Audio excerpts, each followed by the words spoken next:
Olá, vocês estão ouvindo Outras Mamas Podcast. Eu sou a Thaís Goldcorn. Eu sou Bárbara Miranda e esse é o primeiro podcast feminista vegano do país. Uhul!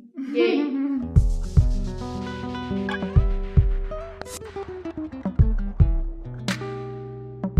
Tava falando pra Thaís mais cedo, né, que apareceu pra mim na minha timeline do Facebook um vídeo do Maroon 5 de 2014, eu acho, que eu já nem ouvia mais a banda, eu sempre fui muito fã da banda e eu fui parando de ouvir porque perdi o gosto mesmo com o estilo musical deles, mas eles lançaram aquela música chamada Animals. Baby, I'm playing on you tonight. Hunt you down, eat you alive. Just like animals, animals, like animals, more. Tem um clipe que basicamente resume a política sexual da carne todinha na nossa sociedade. Eu falei, gente, eu não lembrava disso, Eu né? também não. Eu lembrava já do asco que eu tive desse clipe. Eu acho que eu nunca assisti ele, a gente consumia ele inteiro, porque eu não conseguia, eu virava o rosto. Pois tão é. nojento. Eu lembro de ter assistido uma vez e nunca mais, assim. Eu nem escutava a música, porque a música mesmo já é muito estranha, né? É um cara que persegue uma mulher. No clipe mostra ele meio psicopata, assim, meio perseguidor mesmo. E na música ele fala, eu vou caçar você como se você fosse um animal. E é extremamente sexualizada a mulher do clipe. Tem uma grande padronização. Tá aí um dos motivos de eu ter parado de ouvir Maroon 5.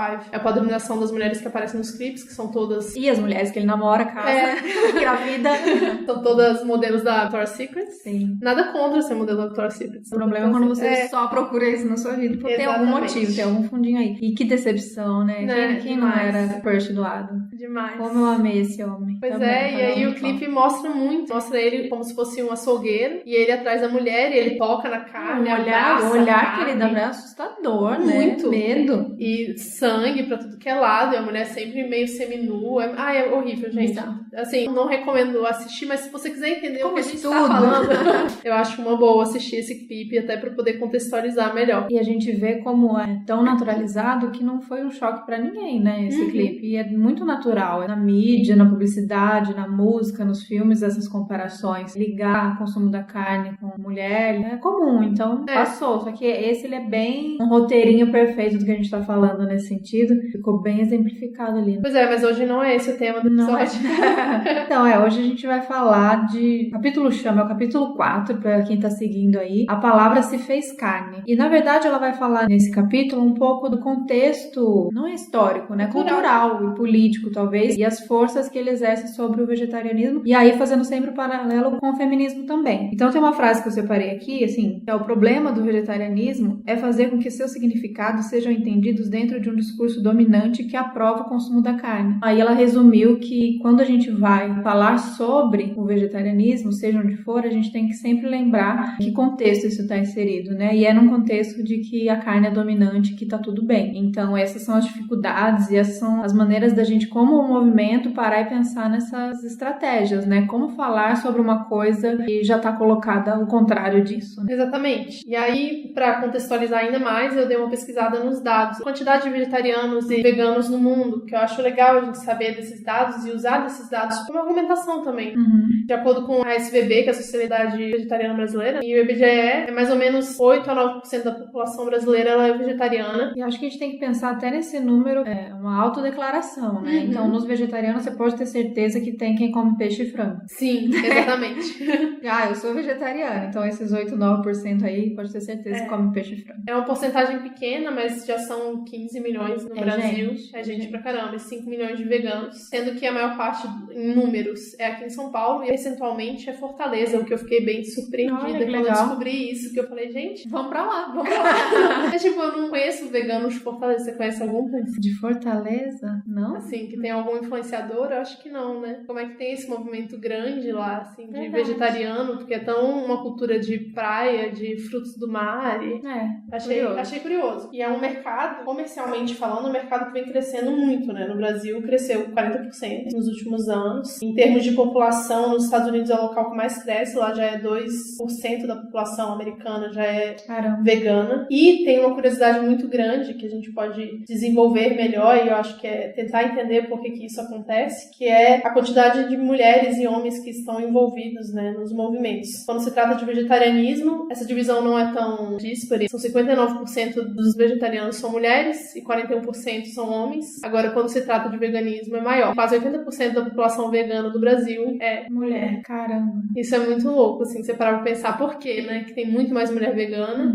E por que a gente conhece tanto ativista homem, tão poucas ativistas mulheres, influenciadoras comparadas, que tem um peso grande, né, no mundo do ativismo. Eu acho que em quantidade, aqui no Brasil, o ativismo, acho que a gente tá até que bem representado pelas mulheres. Mas é chocante meio na gringa, assim, como os grandes nomes são homens, né? Pelo menos os nomes, assim, de ativismo que a gente conheça e que tá na mídia ou nas redes, enfim, que faz um papel também de influenciador digital. Homens, né? Com certeza. Sendo que esse número, a maioria de veganas são mulheres, é mais um dado pra gente analisar o bom e velho machismo. Mas o porquê de 80% ser mulher é um pouco de tudo que a gente tá falando aqui, né? Que a gente falou nos primeiros e que a Carol vem falando. Tanto de como se deu o consumo da carne, a história do consumo da carne, tanto para todas as outras questões. Tem um momento que ela chega próximo de falar que mulher tem um pouco mais aflorada a questão da sensibilidade, da empatia e tal. Eu fico um pouco confusa com essa explicação, porque eu acho que isso é mais social do que biológico, assim. Não acho que a gente é mais fofinha. Não, acho que é educada a se preocupar mais e sim, exatamente mais. Isso. Então, até a nossa empatia, que é uma coisa boa, ela foi ensinada, assim, porque é isso.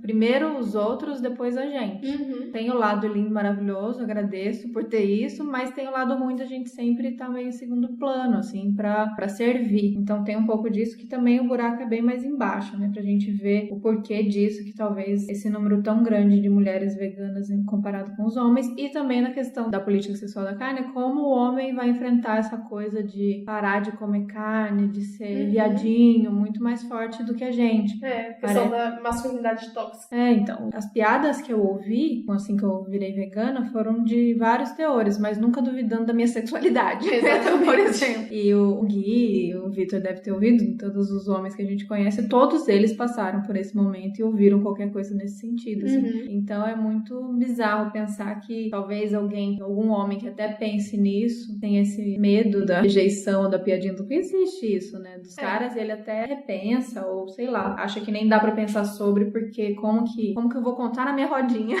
Alguma coisa nesse sentido. Então aí a gente explica esse número maluco. Eles foram falar dos números pra contextualizar, pra falar de quem que a gente tá falando, né? Quem são esses veganos doidos aí e quantos somos, né? Sim. Até pra gente saber quais as nossas formas e nossas estratégias, porque o vegano, ele não basta eu ser vegano aqui sozinho no meu quadrado. A gente quer que mais e mais pessoas sejam veganas, até mais e mais animais serem poupados. Então, quais são as nossas estratégias pra lidar com essa sociedade que isso já tá posto? A gente vai vir pra quebrar. E esse capítulo ele fala muito sobre essa questão, eu acho que do que acontece no dia a dia com a gente, de como que a gente é questionado, como que a gente é colocado dentro da sociedade, numa sociedade que é carnista, consumidora de carne. E ela vai colocando, assim, como que era antigamente apresentado, quando começaram a aparecer os primeiros textos. Na verdade, tem desde a Bíblia aí princípios de vegetarianismo, indicações de alimentação mais saudável, mais empática, mais compassiva. Mas alguns textos começaram a ser apresentados logo depois da Idade Média, assim. Só que poucas pessoas tinham acesso a esses textos, né? A gente tá falando de um período em que a maioria das pessoas não lia, então só quem podia ler eram poucas pessoas, e essas pessoas que decidiam se o que elas estavam lendo era legal ou não para o resto das pessoas, pra né? frente ou não. Hoje a gente já tem uma discussão muito mais aberta, né? Eu acho tanto que a gente tá na internet,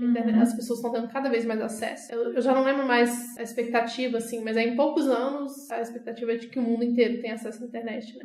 Mesmo as populações mais distantes e mais pobres. E não tem mais como esconder informação. Exatamente, não tem mais como esconder informação. A gente tá num período que a gente já pode discutir tanto o feminismo quanto o veganismo com os nossos amigos na mesa do bar ou no almoço com a família. Nem todas as famílias aceitam isso, mas assim, a gente tem... já dá pra falar. A gente não tem mais privação. Não sei se o Brasil vai continuar podendo. Por enquanto tá podendo. E essa coisa de trazer o assunto, dessa discussão poder ser aberta, é o que faz a gente conseguir passar o que a gente acredita, passar mais da causa pra frente. Então, utilizar desses momentos sociais para falar sobre, só que pensando de que maneira e quais momentos, né? Sendo ali usando um pouco da inteligência para... A gente já falou isso, acho, né? Que o momento do ato, que alguém tá comendo uma carne, não é o melhor momento. Acho que ela fala um pouco disso também. Ela fala, você falou no último episódio, ela fala de novo, né, nesse capítulo. Como uma estratégia mesmo, ali não é o melhor momento, que ali já tá feito, né? Ali é como se naquele momento você estivesse apontando o dedo e chamando a pessoa de assassina ou de qualquer coisa do tipo. Então não é o melhor momento. Um momento fora da comida, aí sim, aí vamos usar desses momentos para falar sobre. Eu achei legal a comparação que ela fez, acho que logo no começo do capítulo ela fala isso, como muitas vezes quando a gente vai trazer a palavra, adoro usar isso, a palavra do vegetarianismo, do veganismo, a gente vai ser taxado de louco, extremista, qualquer coisa desse radical, surtado, patético, qualquer coisa desse tipo. E isso é muito parecido com o que uma feminista vai ouvir quando ela tentar falar de feminismo numa rodinha muito machista, por exemplo. Então até nisso ela fez essas comparações, assim. Logo no começo fala conversas de defesa, né? Uma mulher que aparece como porta-voz da liberdade de todas as mulheres é uma criatura patética e isolada. Ela não apresenta nenhuma ameaça. Uma mulher emancipada é uma incongruência divertida, um bem sexualmente excitante que se consome com facilidade. É essa frase bizarra aí. E aí ela comparou isso muito com o que um vegetariano pode ouvir ou pode sentir numa conversa, numa mesa, num ambiente que ali ele vai ser o único, o sozinho, o loucão, no meio de um monte de carnista. Então, ali o discurso dominante é a carne. Sim. Você chegar com uma quebra, com uma nova visão, você pode ser desacreditado. Então tem que pensar os momentos e as maneiras e a estratégia de fazer isso para não ser só desacreditado e ponto. Mas pensar que de qualquer maneira a gente vai ser silenciado, desacreditado, mas para continuar, para retomar e para ir pensando sempre em melhorar nosso discurso, onde a gente está falhando, talvez na maneira de chegar, ou se é por aqui, se é de outra maneira. Por isso que acho que a internet é maravilhosa por isso, porque ali a gente fala. Ali vai, entendeu? Lógico que tem maneiras e maneiras. Se o meu discurso que eu faço ali no meu Instagram afasta ou não atinge uma pessoa, mas ele vai atingir outra. E aí alguém que tem um discurso talvez mais agressivo vai atingir uma e não vai atingir outra. E assim a gente consegue fazer uns nichos. Mas ali no frente a frente, no direto, é bom a gente sempre pensar. Ainda mais se envolve família, amigos nossos. Ter ali uma estratégia de como vai falar. Exato. Ela coloca muito que é exatamente essa ênfase do feminismo na violência sexual, né? Que muita gente, quando a gente começa a falar de feminismo, vai virar e falar, tipo, mas tudo é machismo agora, não dá pra falar mais nada, que é mimimi, né? Então a gente é sempre julgado como histérica, completamente maluca, como você colocou, já que a gente diz que tudo é opressão. E a ênfase do veganismo, do vegetarianismo, é a morte dos animais. A gente tá sempre recorrendo à morte dos animais, falando, poxa, mas o animal morreu, o animal sofreu, não é necessário. Porra, mas saco isso, não pode mais matar ninguém agora, esse papo chato. E todo mundo considera isso muito emocional. Das duas maneiras, a gente é passional demais com relação ao fato. O que eu ouço muito é tipo, mas também não dá pra se preocupar com tudo, você se preocupa com todos os problemas sociais ao mesmo tempo, fica difícil. Eu ouvi isso da minha melhor amiga, aliás, se ela vai ouvir. Oi! Quando eu virei vegana e comecei a falar, e por isso a vegana chata, porque eu falava sempre, e aí ela pegou e falou pra mim, Thaís, não dá pra você querer abraçar todas as causas. Então tá, não, beleza, você ter escolhido o veganismo, mas essa é a sua, a minha é outra. Qual é a sua, então, né? Só pra eu saber, assim, porque na real, acho que a gente falou isso no último também, pra ser vegano, basta ser. Assim, hoje o veganismo toma conta da minha vida porque eu escolhi ser ativista, eu escolhi falar disso na internet, porque isso me preenche, isso me faz bem.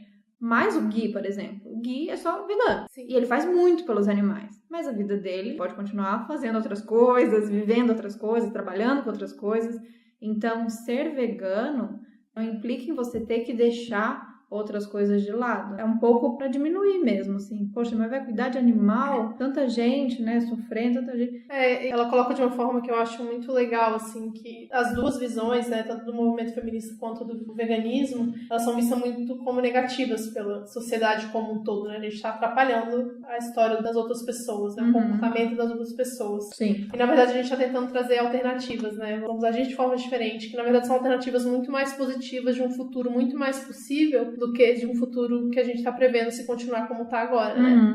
É chocante quando a gente vai lendo, assim, as palavras da Carrie, a gente vai vendo as semelhanças dos movimentos, porque tem coisas que são muito parecidas em veganismo e feminismo, no sentido de como causa mesmo, como enfrentamento, como que, acho que todos os problemas que as feministas no começo passaram, a gente tá passando agora, e não quer dizer que as feministas pararam de passar, né? Não avançou muito, mas eu imagino que no começo mais ainda, assim, é piada, né? Piada total. Então tem outro trecho aqui que eu falei, os questionamentos. Então quando você vai falar de feminismo, você é daquelas feministas radical, a gente ouve isso, né? Nossa, Thaís não dá nem pra falar nada perto dela, que ela é aquela feminista radical. E aí o vegetariano é a mesma coisa, você é aquele que é amante dos animais, que não pode falar nada, que tem dó de bicho. E odeia pessoas, sempre tem essa pergunta. Você gosta mais de bicho? Mesma coisa nas réplicas, tipo, no caso do feminismo, mas você fica aí defendendo as mulheres, mas os homens também precisam de libertação. Ou então joga o contrário. Então vai lá se alistar no exército. Morre muito mais homem por dia do que... Isso. E o vegano também vai ver isso. Mas você sabia que as plantas também sentem dor? E o alface e o tomate que você tá comendo, eles também não têm sentimentos? É muito parecido, assim. Muito. E aí eu acho legal ela entrar, ela discorre um pouco sobre isso, mas ela entra na área cinza, né? Que a gente, no veganismo, a gente discute muito isso. Eu acho que mais o veganismo do que o feminismo. Das hipóteses absurdas que as pessoas colocam pra testar se a gente vai alguma hora errar ali no nosso discurso e falar, não, tipo, você não é vegano, então. Tipo, a questão da ilha, mais, né? Mas o feminismo também tem muito. Cara, eu tava lembrando que uma vez eu vi um post de um homem no Facebook dizendo que ele tava cansado das feministas, que era feminista que não se organizava, um monte de feminista querendo falar coisa e nem tinham lido Simone de Beauvoir. Eu falei, o quê? O cara tá querendo dizer que então pra eu ter carteirinha eu preciso ler Simone, eu preciso ter estudado tais textos, assim. E ele, homem, tá dizendo isso. Então tem muito de querer tirar o crédito do que você tá fazendo. Quando você começa a querer romper uma coisa, as pessoas vão querer tirar nota e tirar a prova de tudo aquilo pra ver se você não tá vacilando em nenhum momento e pra pegar você no erro mesmo, né? Pegar no pular, tá vendo? Essa parte você não pensou. Você ia citar, né? O caso da ilha deserta. Que é mais? Deserta. Se tivesse uma ilha deserta só com um pedaço de pau e um gato, sabe? Essas coisas assim, que a gente nunca não vai nessa acontecer. situação. Não vai acontecer.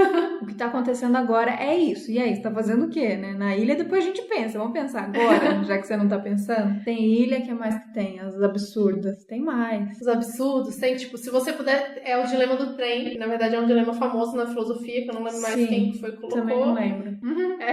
Se você pudesse salvar a vida de zilhões de animais, matando um animal pra produzir um hambúrguer que você vai poder replicar pra, tipo, a vida inteira. Já essa eu nunca vi. Tipo assim, se você difícil. Eu não sei, eu sou de humanas.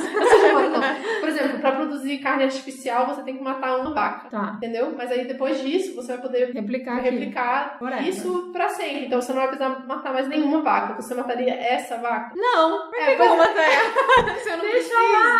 Mas isso seria trocar isso por nunca mais matar nenhuma vaca? Gente, isso não existe. Só você continua matando todas as vacas. Isso não existe. O que dá pra fazer agora é ser vegano. O resto é besteira.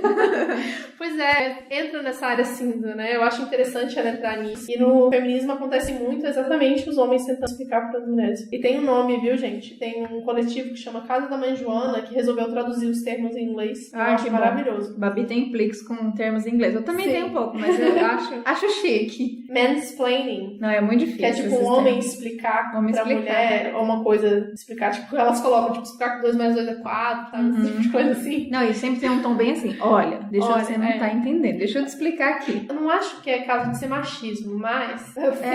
Não que eu seja machista, mas assim. Elas chamam de homiexplicação. Acho que homiexplicação é muito bom. É bem mais legal que o mansplaining. É muito difícil. Uma clássica que eu sempre conto. Tava lá trabalhando e essa todo mundo já passou. E aí, vários casos, assim, diretor de fotografia, e eles tentando quebrar a cabeça como é que eles iam resolver uma cena. E, infelizmente, no meu trabalho, é super machista lá, um ambiente muito tóxico, e eu parei de dar ideias quando não é exatamente a minha função, porque eles simplesmente não ouvem, não tem essa abertura. Mas naquele momento eu senti que tinha uma abertura, eram uns caras mais jovens, mais descolados, falei, essa galera tá aberta pra ouvir. E aí eu dei uma ideia. Falei, eu posso até pedir, né? Um monte de homem ali, eu já tava, posso dar uma ideia? Pode, claro. Falei, e se se fizesse A, B, X, então? Aí eles, não, acho que não vai funcionar. Aí surge um ser humano. Não, calma aí, já sei.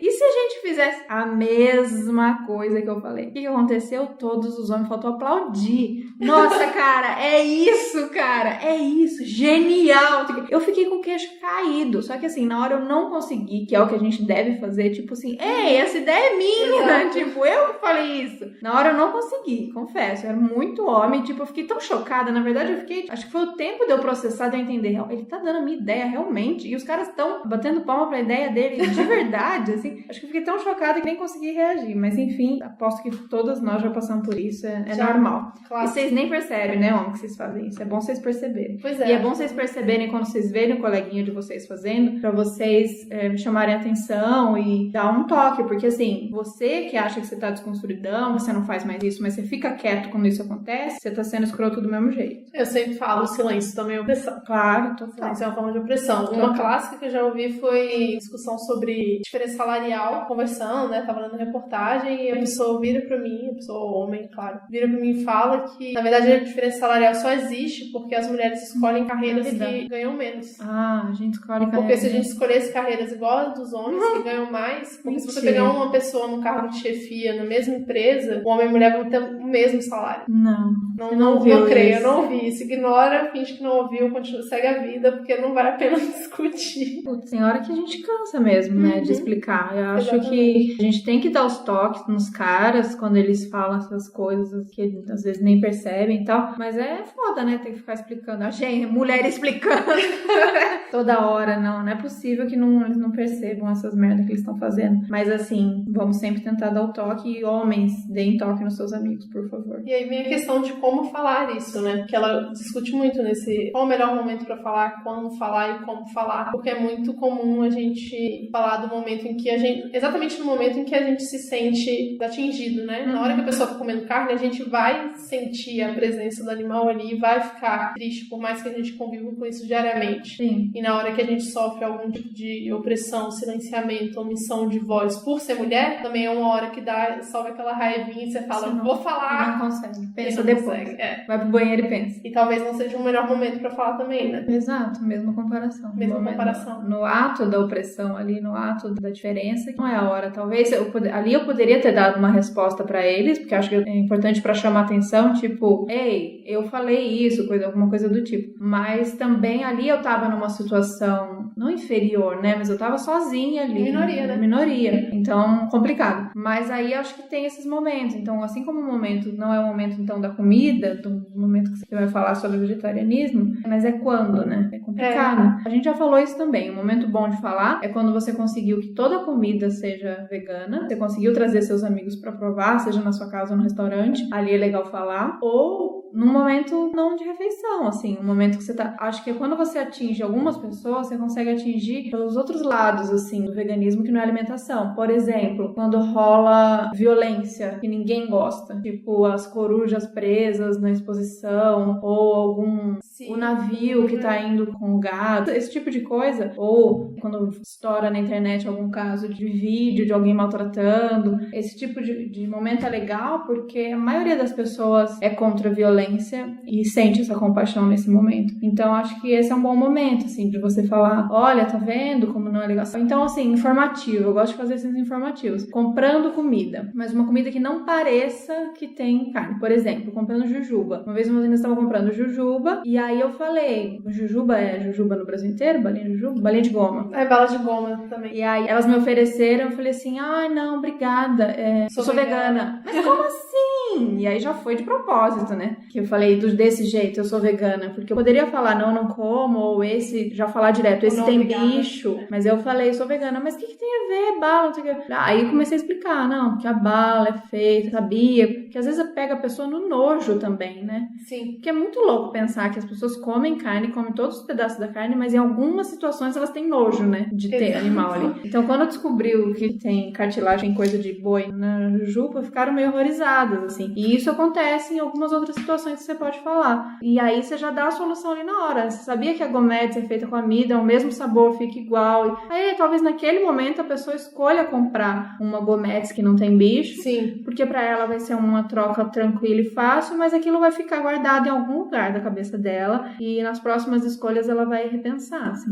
Uma coisa que ela coloca no livro é que isso já tá tão naturalizado pra gente, faz tão parte da nossa cultura, né? Tanto o machismo quanto o consumo de carne, e nem sempre as pessoas conseguem entender, porque isso já faz parte deles mesmo, da definição deles como pessoa, né? Que então tudo bem, né? E que então tudo bem. E aí, como é que a gente quebra com essa ideia, né? Com que discurso a gente quebra essa ideia? É exatamente isso que você falou. Você tem que procurar um momento em que seja a outra pessoa esteja num estado de certa vulnerabilidade pra isso, né? Não no momento em que ela está ali no ato, no momento em que ela está se reafirmando como pessoa que come carne. E acho interessante estar com esse discurso pronto e ter um estudo, assim, por mais que eu falar, pra você ser vegano, você não precisa ser ativista. Mas é importante a gente estudar e manter sempre o estudo em dia, porque as pessoas vão te confrontar. E esse é o momento de você usar pra falar e saber o que falar, sabe? Se na primeira que ela falar, mas e a B12 não sei o quê, porque a gente sempre comeu, porque na natureza, porque topo da cadeia alimentar, qualquer uma dessas, você tem que estar, assim, na ponta da língua pra rebater, sabe? Aliás, a gente pode fazer uma lista rapidinha aqui de respostas fáceis. As perguntas que você tem que saber responder, né? Sim. A B12, a proteína é a mais óbvia de todas. Proteína, primeiro. Ferro, cálcio. E não é só de nutriente. Hoje na médica rolou uma conversa. Ela falou, mas a gente não tem um estudo. Não sei se ela falou se tem um estudo. Ela falou, não tem uma hipótese de que a gente só chegou onde a gente chegou porque a gente começou a caçar e a gente começou a se alimentar de animais. Aí eu falei, mas a gente não chegou muito bem, né? Você acha que a gente deu certo como humanidade? Não demos muito certo, não. Então vai ter esse tipo de coisa lá pra trás também. Tipo, mas isso faz parte da natureza, o leão não come o bicho, Tentar ter essas respostas, esse estudo, assim, meio na ponta da língua pra explicar no meu boi. Não é porque é um debate que você tem que ganhar, não é nada disso. Sim. É porque ali é uma oportunidade. Quando você sente que vem uma pergunta dessa, você sentir que vale a pena, que não é no momento que você tá no churrasco da família e o tiozão tá falando, mas a gente é o topo da cadeia alimentar. Essa você ignora, não precisa. Mas se você sentir que é no momento desse, alguém que viu você comendo alguma coisa e perguntou, por que você tá comendo isso? Você é vegano? Você é vegetariano? Uma pessoa no trabalho que te pergunta, eu percebi que você não come tal coisa, por quê? Hoje a médica perguntou, não, a carne eu até entendo que é porque é diretamente o corpo do bicho, mas qual é o problema do ovo, se for orgânico? Então é bom a gente ter esse estudo pra gente poder falar abertamente e ali a gente desperta uma coisa. Muito provavelmente a minha médica não vai virar vegana amanhã, mas ela já tem alguma coisa que ficou ali que ela não tinha, que ela não tinha ouvido. Ela falou assim, nossa, eu não tinha ideia que os veganos pensavam assim sobre o ovo. Achei que o ovo de galinha, tipo de quintal, tudo bem. Eu não conseguia entender o problema, qual era o problema do ovo. E não é só o ovo, né? Você vai também pra vestimenta, vai pra couro. Acho que essas questões são ótimas, assim, essas fora da alimentação, essa coisa da roupa. Uma coisa que já devia ter ultrapassado isso é a questão de peles, né? E as pessoas no geral concordam com isso, tirando as que usam e as que vendem. E cosmético também, né? Cosmético é muito forte.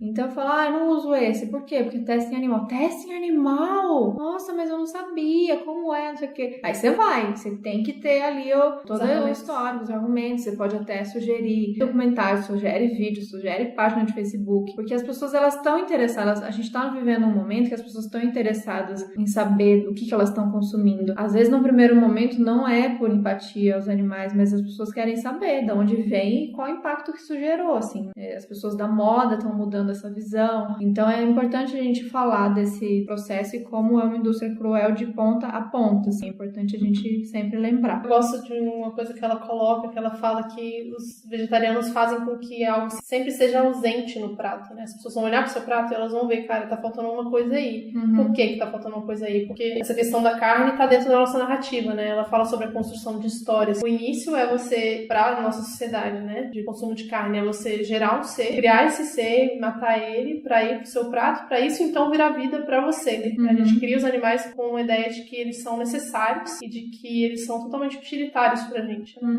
Isso faz parte da nossa narrativa, e quando você vira vegetariano ou vegano, você tira isso da narrativa. E aí falta, né? Fica parecendo que tá faltando, a gente tá quebrando a história, né? Ali no meio. E a mesma coisa acontece com o feminismo quando a gente coloca que não, as mulheres também têm que fazer parte da história. Então, meio que... E são autossuficientes, né? Sim, Sabia exatamente. que uma mulher pode não casar com um homem? Caraca, Também. uma mulher quebrada, né? Uma mulher incompleta. Exatamente. Né? Nossa, mas ficou pra titia. Nossa, mas aquela fulana, tantos anos, não casou ainda. Então, óbvio que hoje, 2018, melhorou muito, mas a gente ainda tem esse pensamento. Imagina 30, 40 anos atrás, né? Uma mulher realmente, ela é incompleta, ela é quebrada, sem um homem. Você quebra a história, né? Com a questão da carne, você destrói a história da refeição, a história da cultura da refeição, e com a questão do feminismo, você destrói a narrativa de que a mulher é dependente do homem e que os homens têm mais direito que as mulheres. Assim, os homens precisam ceder alguns privilégios para a mulher poder entrar na história. É bem interessante. E nesse caso, agora, pensando nesse comparativo, a gente, como geral, como seres humanos, precisamos abrir mão de algumas coisas para os animais poderem existir pelos seus próprios propósitos. Assim. A resposta que eu dei para essa coisa do ovo, por que não tudo bem o ovo? E é tão simples para quando entra na nossa cabeça que os animais existem para os seus próprios propósitos. Então, se existe o ovo da galinha, existe o ovo da galinha. E eu não tenho nada a ver com isso. Então, o pensamento do ser humano de olhar para aquilo e falar, mas tá ali, mas eu não tô machucando ela. É a gente achar que aquilo tá ali pra servir a gente, que tudo é nosso. E as coisas não são nossas, né? Cada um tá aqui por um propósito. Então, a ideia é deixa cada um fazer o que quiser e ser livre e ser único, né? E ser uma unidade. Que a gente não precisa interferir nisso pra coisa acontecer. A gente tem que cuidar um do outro, né? Mas sem interferir. A gente tem que ter essa preocupação geral do que tá acontecendo, né? Eu acho que ao longo da história a gente perdeu muito essa conexão com o outro. E aí eu tô falando de pessoas, de animais, da natureza... com tudo, na verdade, e consigo mesmo, né? Então, acho que voltando com essa percepção de que a gente é uma coisa só, o planeta é um só, e a história da humanidade é uma só, o que a gente pode fazer pra mudar essa história, né? Pra mudar essa narrativa que tem tanto sofrimento. O veganismo e o feminismo estão aí pra... tentar mudar um pouquinho.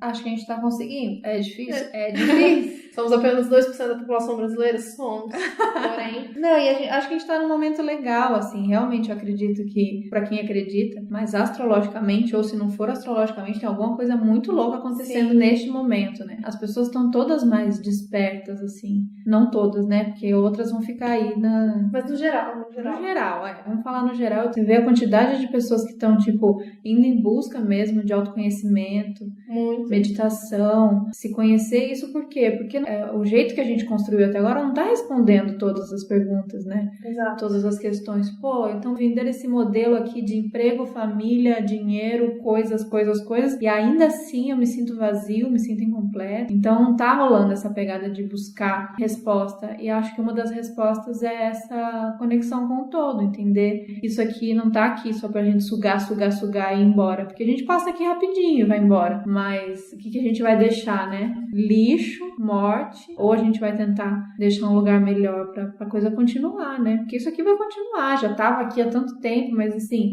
pode ser que a gente destrua e que as próximas gerações não vejam um monte das coisas que a gente viu. Animais, natureza, nós mesmos.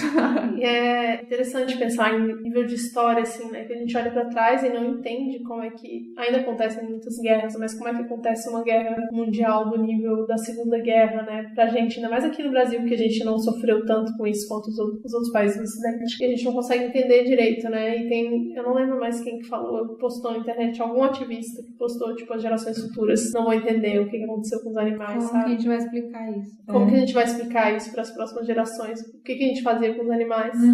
E o que a gente ainda faz com as mulheres, né? Dessa mesma maneira que a gente não entende por que a gente se mata tanto por conta de espaço, por conta de grana, por conta de política, por conta de religião. Ela fala bastante de guerra, né? A Carol no livro. Acho que a gente, não sei se... Tem uns momentos, a gente vai confessar aí pro próximo, tem uns momentos bem difíceis, pra não falar chatos.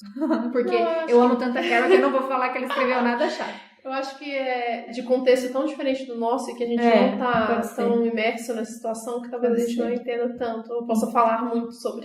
Então ela fala um tanto de guerra e depois ela vai falar um tanto de literatura. É muito contexto que é isso que a Babi falou, não é da nossa realidade, assim, começa a ficar preguiçento mesmo. Mas aí a gente vai passar de uma maneira mais... tentar traduzir pra gente aqui. E sobre guerra, tem um pouco do que ela fala de... não sei se cabe nesse, porque não sei se a gente vai voltar a falar. Muito da guerra que aconteceu, de ver a morte de perto, porque os soldados viam muita morte, e vendo morte você vê sangue, você vê carne aberta. E isso rolou um boom no vegetarianismo, Europa e tal, depois disso, porque rolou meio uma aversão à carne, assim. E faz total sentido, né? Porque corpo é corpo, né? Ferimento é ferimento, sangue é sangue, carne é carne, músculo é músculo, tendão é tendão. E aí, como eles viam, eles voltaram horrorizados com essa imagem da guerra, muitos soldados ali viraram vegetarianos. Louco, né? Muito. Mas faz todo sentido, né? Faz todo sentido. Por isso que o Maroon 5 pode continuar fazendo clipes com muita carne, pra ver se as pessoas pegam asco, nojo e terror de carne e parem de comer. Fazendo um filme de psicopata aí. Não. Não, chega, nada. Tem aquele filme francês. Adam se aposenta.